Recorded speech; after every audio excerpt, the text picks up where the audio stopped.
All right, we're here to do the vapor cloud explosion test structure. Our client was Baker Engineering and Risk Consultants, and our group is made up of Jacob Martinez, Stephen Nelson, Elijah Roach, and Patel. For our background for this project, Baker Engineering and Risk Consultants is a risk and hazard engineering consulting firm based in Texas. They perform blast process safety and structural impact research, along with consulting work for customers in various fields including oil and gas, energy, and commercial construction. Specifically to this project, Baker Risk performs vapor cloud explosion testing to gather knowledge about the nature of industrial explosions. Information gained from VCE testing allows Baker to provide its clients with state-of-the-art consulting services. This is a video showing a significant vapor cloud explosion and why this testing is important. Also, you'll see a list of significant explosions that have happened recently.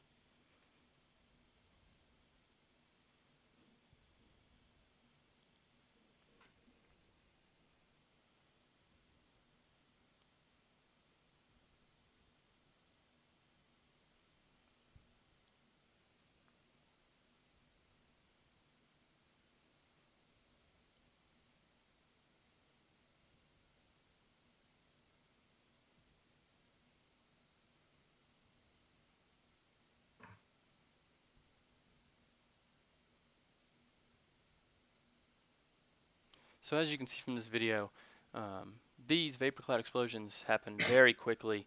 This is not something where you're going to be able to run back into the plant and close a valve or stop it in any way. So the process of testing and consulting before this happens increases the safety of the workers at the plant site. Baker Risk provides clients with strategies to mitigate their risk of catastrophic hazards, and that includes these explosions. Vapor cloud explosions are a hazard of concern in many processing facilities and can result in loss of life, impact to the public and environment, and major business interruption. A VCE can take place anywhere where flammable gases are released, and there is adequate time for a significant volume of gas to accumulate. There are several variables that affect the severity of a vapor cloud explosion. One such variable is turbulence, which is generated by obstacles in an explosion. These obstacles are referred to as congestion. Real-world examples of congestion are pipes in a pipe rack, desks and chairs in an office space, equipment on a refinery floor, or foliage.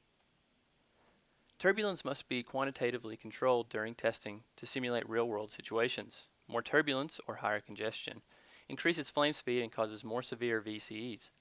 Baker Risk uses simple, welded cubic steel structures to hold specific patterns of congestion to investigate the impact of congestion on VCE severity. This is a sample of some of the congestion patterns that Baker uses. There is low, medium, and high. High congestion is going to simulate the worst case scenario. This is a video of a test, and if you watch it, you'll see that this is high congestion and the flame starts to speed up as it goes, which is kind of what we're looking for.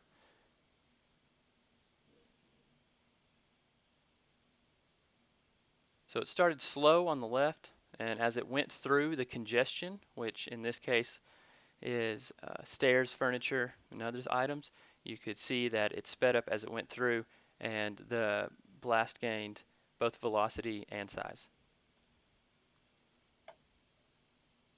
For the problem identification, Baker Risk approached our group to redesign and improve the capabilities of the cubic structures while also decreasing cost of design, material costs, and labor costs. The current cubes that they use have a short lifespan, they're difficult to maintain, high in manufacturing cost, around $3,000 per singular cube, high in labor costs, it takes a few hours per cube to set up the congestion and get the cubes prepared.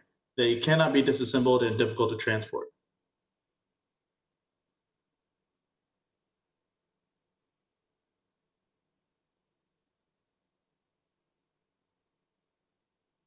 We can move on to the next slide, Stephen.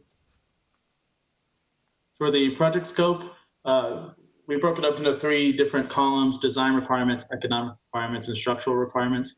Some of these requirements kind of blend into each other, into each column. For design requirements, these cubes must have the ability to qualitatively increase or decrease turbulence from a vapor cloud explosion. They must be able to increase or decrease the blockage area ratio to the BST, the Baker Straley-Tang guidelines that Baker Risk implements into their testing and research. The life cycle requirement must be 8 test cycles, and this is for larger testing scenarios. Economic requirements that were applied onto the project scope. This project cannot exceed a set budget of $3,000. Our eventual and hopeful goal is to decrease that cost significantly. The ability to be constructed by no more than 2 employees, and to significantly decrease necessary labor hours, which is a big cost factor as well. Structural requirements include the cubes having to withstand a 15 psi side overpressure load for infinite life, the ability to be configurable for different test sizes and congestion pattern configurations, and the ability to be assembled and disassembled. This represents the developed solution that we had that we wanted to briefly show you, and we will continue in more detail later with what these are. Here is a top plan view, an isometric view, and a side elevation view of the sections of the cube that we have created for our final design. Here is an exploded assembly that shows all the parts separate, and then we'll come together. We have an animation that represents the assembly coming together. It will be come together through a bolt assembly, and it'll have like hex bolts, and we also have eye bolts that will connect these, along with a few parts that are welded together. This is our developed solution with a low congestion pattern in place in the cubic frame. And now that you guys have seen the developed solution, how did we get there? Well, the answer is we started out with our phase 1 alternatives, and we had 4 of those.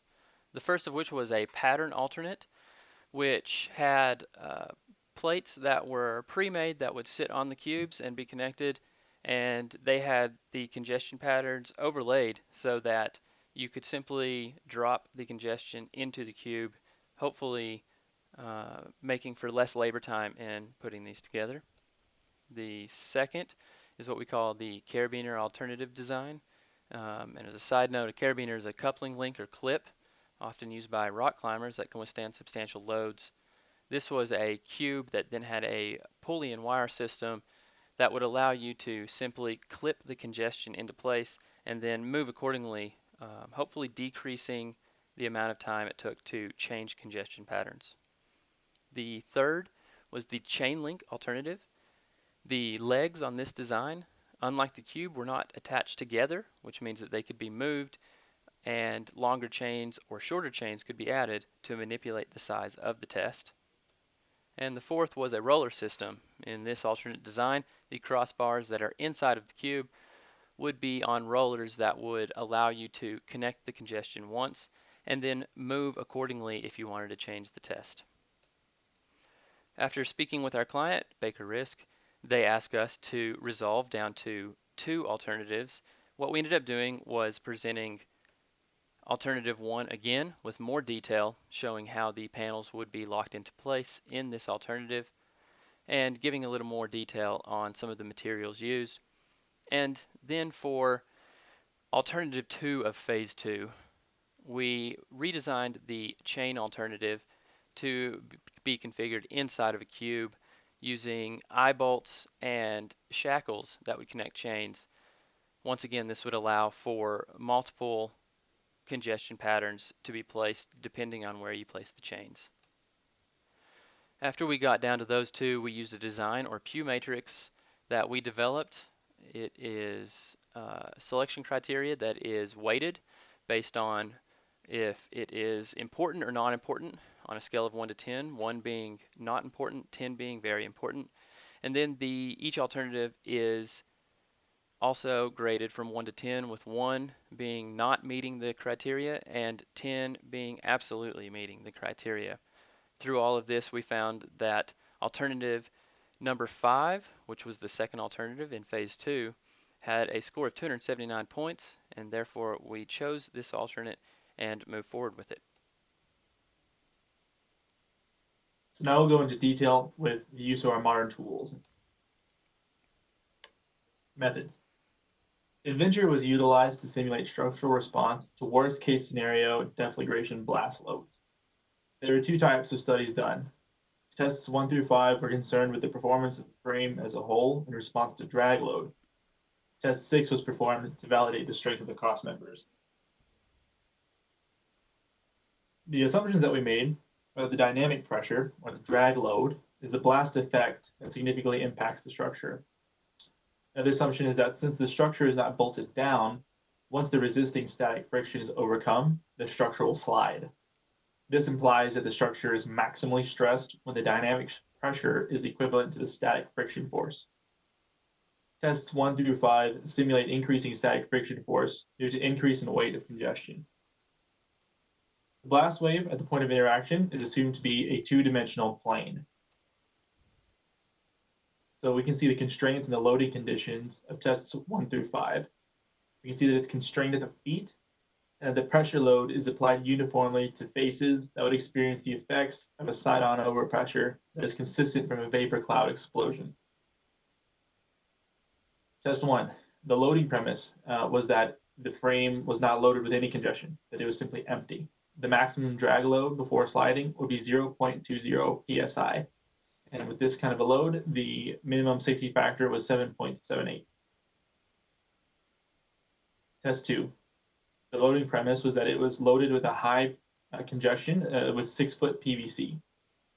The maximum drag load before sliding would be 0.30 psi, and the minimum safety factor was 5.09. Test 3. The loading premise was that 12-foot PVCs were used in a high congestion configuration. The maximum drag load was 0.70 psi before sliding, and the minimum safety factor was 2.55.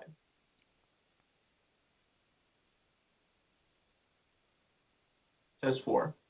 The loading premise was that 6-foot steel pipes was utilized in a high congestion configuration. The maximum drag load before sliding was 1.45 psi, and that's because it's much heavier than the previous loads, the previous weights with PVC pipes. The minimum safety factor was 1.08. Test 5. The loading premise was 12-foot steel pipe in a high congestion configuration. The maximum drag load was 2.70 psi, and the minimum safety factor was 0.58, which it does signify a break in the structure, but this is challenging the structure well beyond what it is intended for. Test 6. Constraints in the loading conditions. Test 6 was constrained at the edge posts. The force was applied to the eye bolt placed at the center of the structural member. The entirety of the force from test 4, which netted us a safety factor of just over 1, is distributed along 4 bolts, which provides a conservative assumption for the worst case loading scenario of the structural member. Due to symmetry, the model is simplified to represent half of the structure. Test 6, we see that the loading premise was that the eye bolt transfers the entire load of test 4 across the midpoint of 4 members, and that the minimum safety factor was 2.02, which tells us that the member is not as much of a concern as some of the other locations on the frame.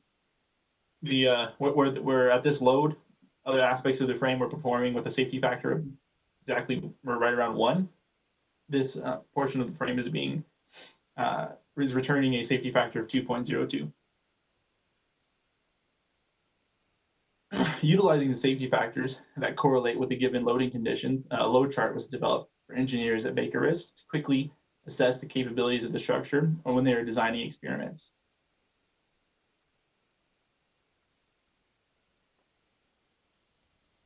So the simulations that were conducted in Inventor show that the cubic structure can withstand the drag load imposed by a vapor cloud explosion on all standard congestion configurations, as well as additional non-standard congestion.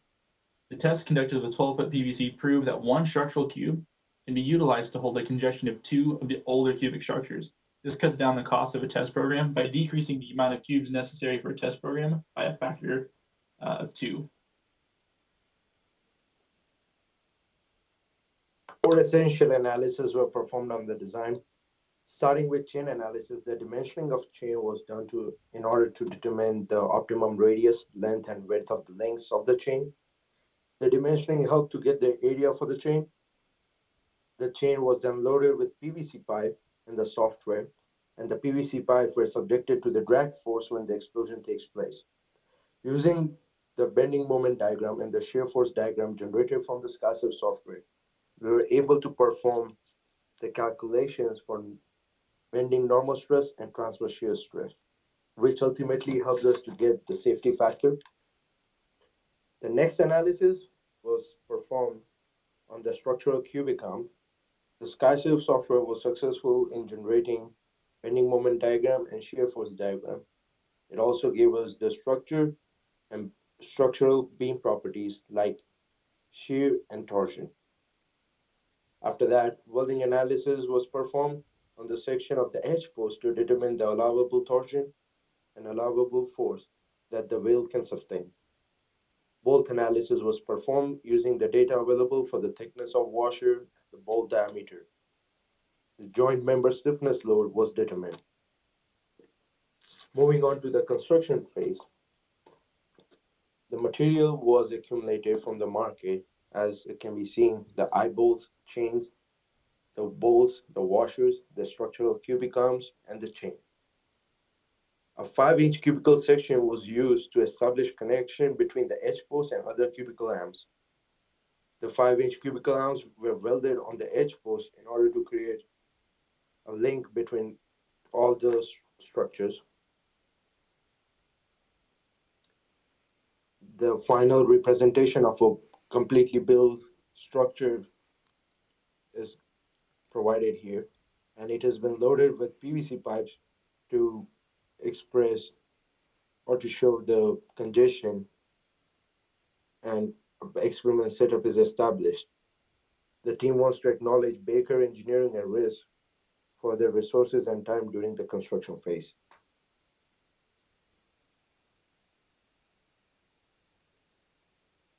Now we're going to go into some detail about the testing of our structure. When the project was proposed, the intent was to design and construct the prototype, and test the structure by subjecting it to a VCE. Due to complications from COVID-19, this was not possible. To perform testing on the structure, the group was provided with data from an actual vapor cloud explosion test that Baker Risk conducted. The group utilized this information to impose a dynamic pressure on the structure that is derived from the data from actual VCE test. Here you can see the test data where the time is it's a pressure time graph that is the result of a methane explosion. On the x-axis you have time in milliseconds, and on the y-axis you have side-on overpressure in PSI. You can see that the maximum values are somewhere around 1.5 or 1.6 PSI. The data sample was taken from a gauge on the end of this arrangement of cubes here. This is the location where we would place our cube in the simulation that we ran spatially. We calculated dynamic pressure utilizing the maximum value of the side-on overpressure in the data. We were able to use this equation here, and it yielded a maximum dynamic pressure of 0.012 psi. Dynamic pressure being another word for drag load. And here you can see some test footage of this particular explosion.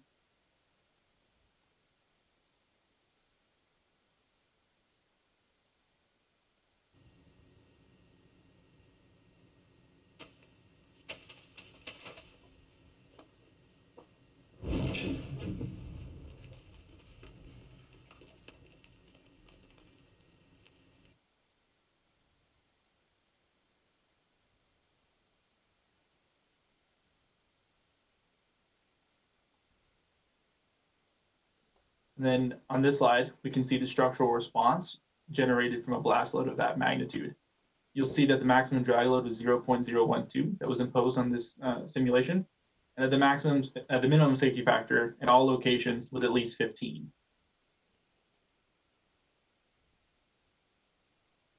To conclude our presentation in our project, the group felt like the project was a major success. Using the methane test data provided by Baker Risk, we feel very safe in saying that the project was a success. In simulation with real-world data, our VCE cube made it through just as intended, if not better than expectations were made. Our structure through simulation can withstand both standard and non-standard congestion loadings, and this is great for Baker risk because they're able to perhaps be creative with what congestion patterns they want to set within the cubes. Our design provides a cheaper, stronger VCE cube that is relatively easy to manipulate, and along with that also has the ability to be assembled and disassembled. Some recommendations moving forward. We noticed in our finite element analysis that the load capacity could be increased by up to 50% with a simple addition of reinforcement of plate at the corner welds. The critical point of the tests occur at those welds and those locations due to compressive force. So reinforcing it with some kind of steel plating with additional welds would unlock up to 50% more strength from these cubic structures. I want to say thank you and give special thanks to Baker Engineering and Risk Consultants, the West Texas A&M College of Engineering, Sean, Darren Malik, and Peter Dykow.